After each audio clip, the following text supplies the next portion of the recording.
Hi friends, welcome to సమస్ kitchen. ఈరోజు మన రెసిపీ వచ్చి ఎంతో టేస్టీగా ఉండే క్యాబేజ్ ఇంకా శనగపప్పు కర్రీ అండి. చాలా టేస్టీగా ఉంటుంది. మీరు కూడా ఒకసారి ఈ విధంగా ప్రిపేర్ చేసుకోండి. ముందుగా స్టవ్ వెలిగించుకుని స్టవ్ మీద పాన్ పెట్టుకుందామండి.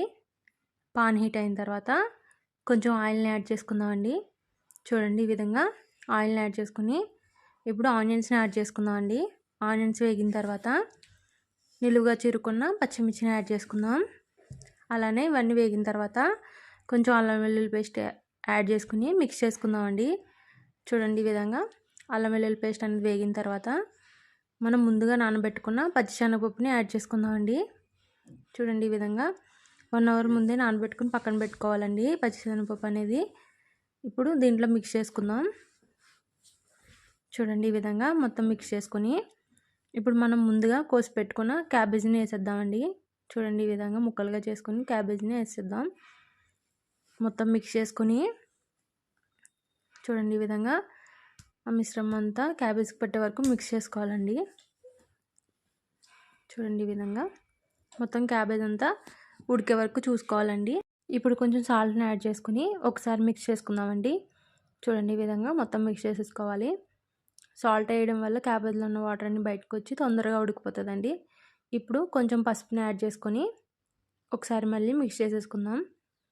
చాలా టేస్టీగా ఉంటుందండి. మీరు కూడా ఒకసారి ఈ విధంగా ప్రిపేర్ చేయండి. ఇప్పుడు ఒకసారి కలుపుకున్న తర్వాత ఇప్పుడు మళ్ళీ కారం యాడ్ చేసుకుందామండి. చూడండి, ఈ విధంగా కారాన్ని యాడ్ చేసుకుని ఒకసారి మళ్ళీ మిక్స్ చేసేసుకొని చూడండి, ఈ విధంగా మొత్తం మిక్స్ చేసుకుని టమాటో ముక్కల్ని యాడ్ చేసుకుందామండి. చూడండి, టమాటోని యాడ్ చేసుకుని ఒకసారి మిక్స్ చేసుకుని మూత పెట్టేసుకుందామండి. మూత పెట్టుకుని ఒక 1 మినిట్ తర్వాత మూత తీసిద్దామండి. చూడండి, ఈ విధంగా టమాటాలు అన్నీ మగ్గిపోవాలి. ఇప్పుడు కొన్ని వాటర్ని యాడ్ చేసుకుందాం. లైట్గా వాటర్ని యాడ్ చేసుకోండి, ఎందుకంటే మనకి శనగపప్పు అనేది లైట్గా ఉడకాలి కాబట్టి వాటర్ని యాడ్ చేసుకుని మూత పెట్టుకుని ఒక 2 మినిట్స్ తర్వాత తీసేద్దాం. చూడండి, ఈ విధంగా శనగపప్పు ఉడికిందో లేదో చెక్ చేసుకోండి. చూడండి, ఈ విధంగా చూసుకున్న తర్వాత ఇప్పుడు కొంచెం గరం మసాలా యాడ్ చేసేసుకొని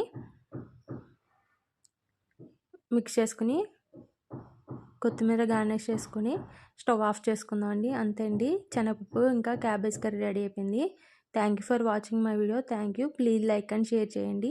చాలా టేస్టీగా ఉంటుందండి. మీరు కూడా ఒకసారి ప్రిపేర్ చేసుకోండి ఈ విధంగా.